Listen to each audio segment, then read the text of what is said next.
Hello guys, so ayan magandang hapon guys. So for today's video guys, so nandito kami ngayon sa bahay sa bukid guys. So bahay kubo na dito sa bukid. So sa aming mga taniman guys, dito yung tanim namin mani. Ayan, kung makikita nyo, nandito ko ngayon sa may tinanim namin na mani guys. So dito kami matutulog guys sa kubo namin. Ayan, kung nakikita nyo, ganyan yung kubo namin. Ayan. Ayan.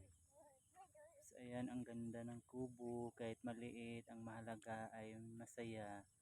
So update guys, so ang ginagawa namin tuwing hapon guys, ayan, ang mga person guys, ayan, kaway naman kayo dyan, pa-cute. So ganyan lang naman guys ang mga ginagawa namin tuwing hapon guys dito sa bukid. So kasi alas 6 na guys, so mamaya kasi kakain na. Ayan, dahil walang kuryente. So, ito yung simpleng buhay noon.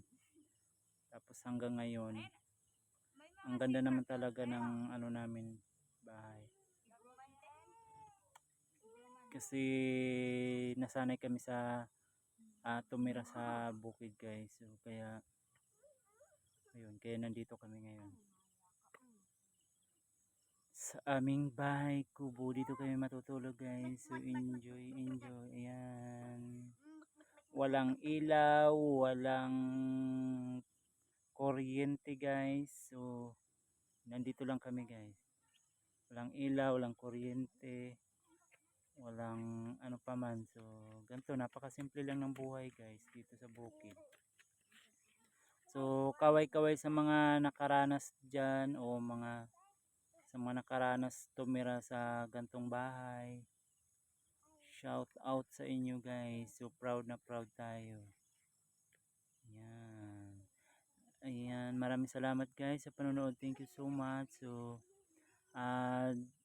please subscribe my YouTube channel, and don't forget to like, comment, and share. Thank you so much guys. Magandang hapon, and um, good evening. Ladies and gentlemen, good evening.